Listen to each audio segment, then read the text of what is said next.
Daniel, ¿cómo estás? Buenos días. Hola, muy buenos días, Amy.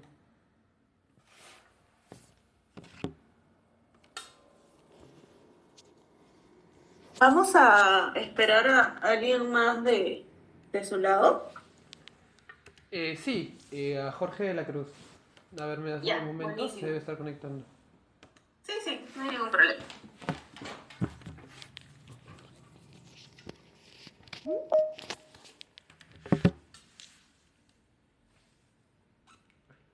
Buenos días, Jorge.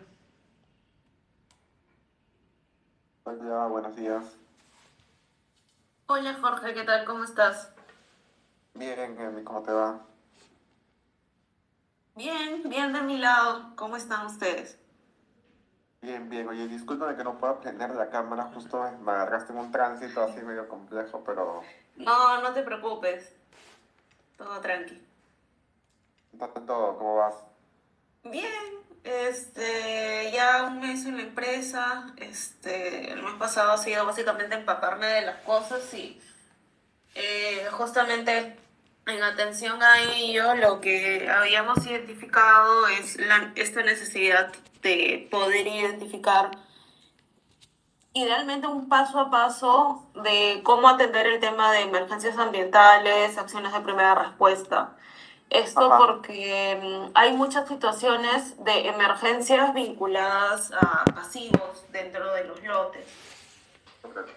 Entonces, yo había preparado una especie de borrador que me gustaría primero que ustedes revisen en términos de fondo, este, porque como te digo, hay bastantes dudas sobre cómo aplicar las normas.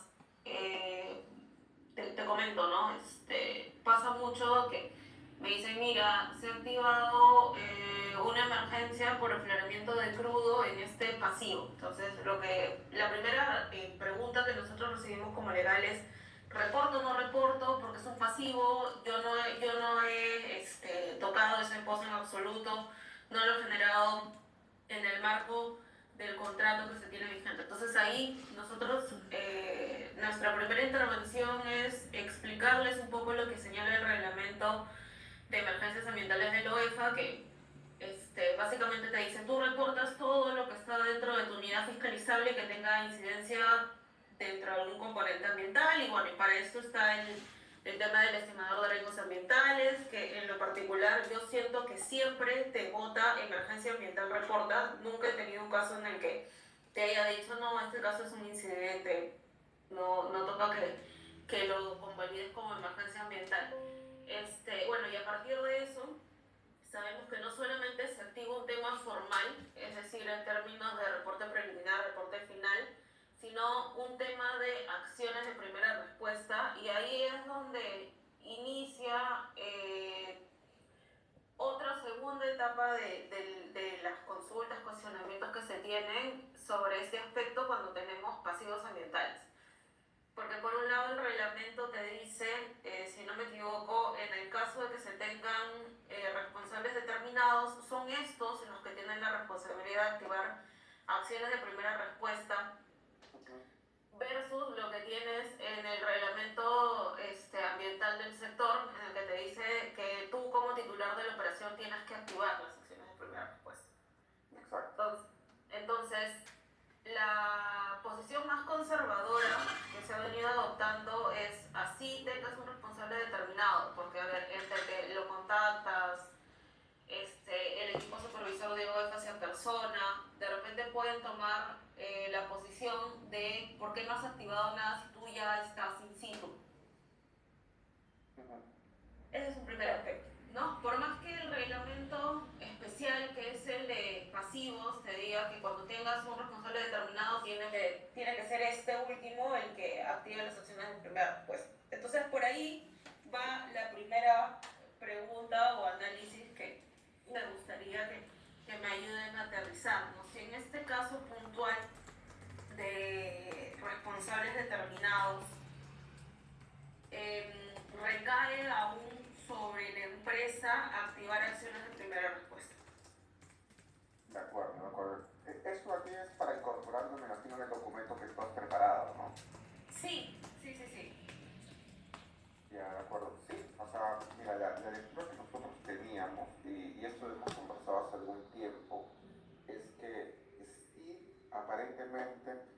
el hecho de ser titulares de la actividad petrolera, se asigna a tal titular la responsabilidad de adoptar las acciones de primera respuesta, ¿no? Y un poco el entendido que veíamos en la norma estaba pensado en que el titular tiene una presencia inmediata, con lo cual la contención puede ser muy, muy, muy rápida esa contención. De acuerdo. Sí, yo también tenía esa visión, pero queríamos un segundo check por ahí. Lo otro es sobre el alcance de las acciones de primera respuesta, porque el reglamento de pasivos te dice las acciones de primera respuesta pueden ser, y te dan todo un listado de contención en la fuente, de contaminación, etc. Entonces, si es que yo reviso esta disposición versus lo que tiene recogido OEFA como exposición de motivos dentro de la tipificación, para OEFA, esto que en el reglamento está como pueden ser acciones de primera respuesta, ellos lo tienen como una afirmación, son. Entonces, me da a entender que es como un paso a paso que se tiene que seguir, es decir, contener la fuente, descontaminar, la disposición de los suelos que se hayan contaminado, por ejemplo.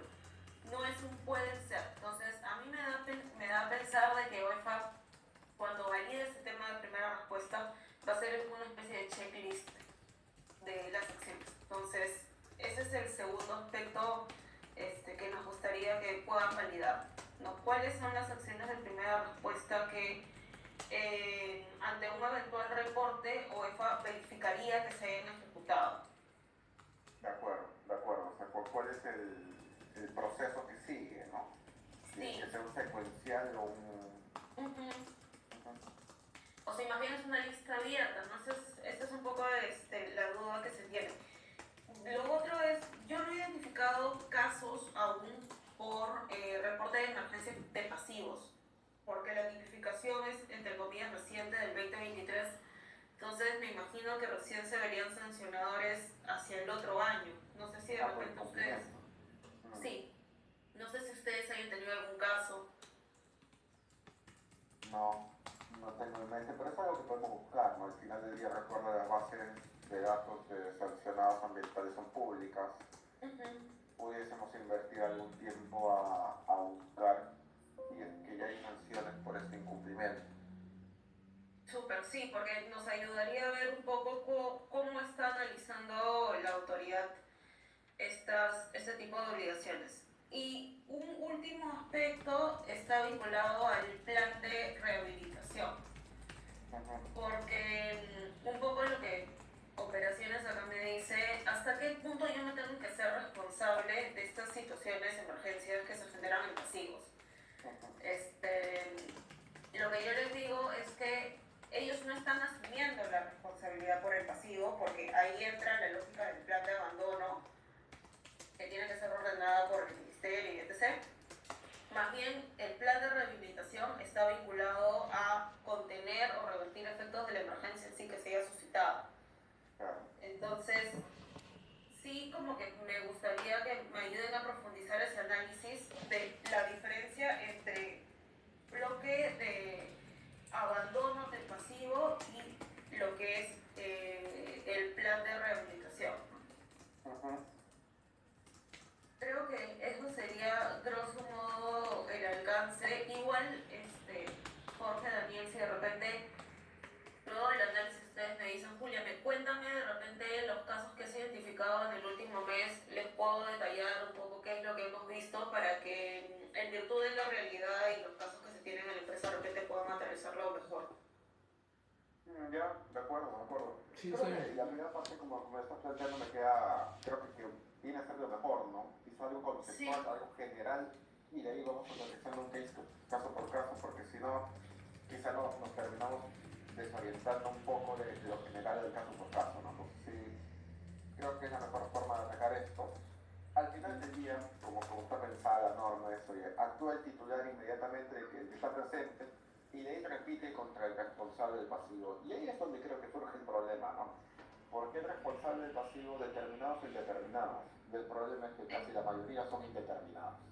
O inclusive, a pesar de poder haber un responsable determinado, puede haber terceros que ilegítimamente realicen algún tipo de acción que agrave la condición del pasivo, ¿no?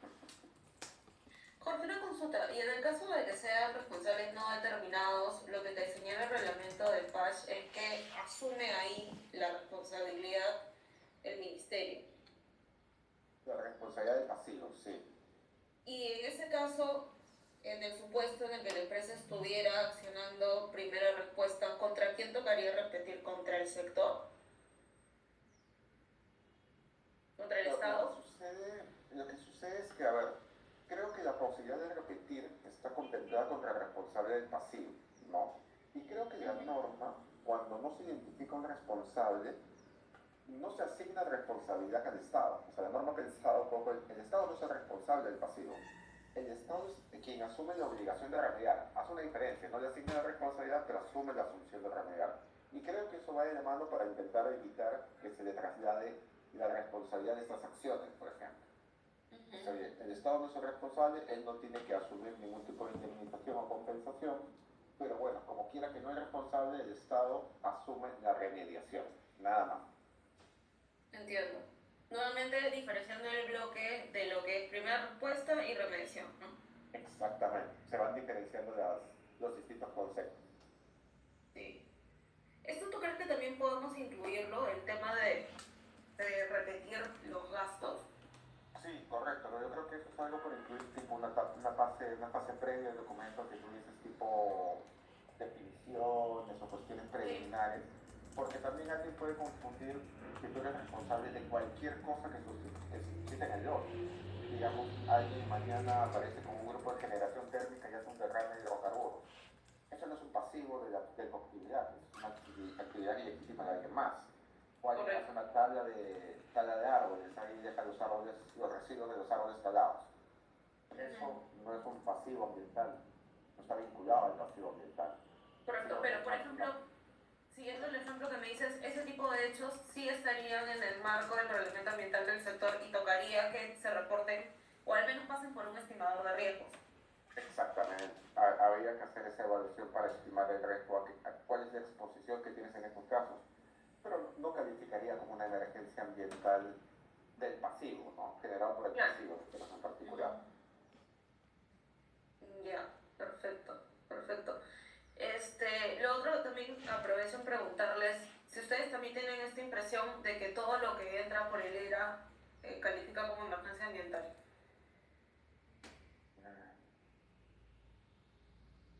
No lo sé, ahí sí te tendría, déjame darle una vuelta y te...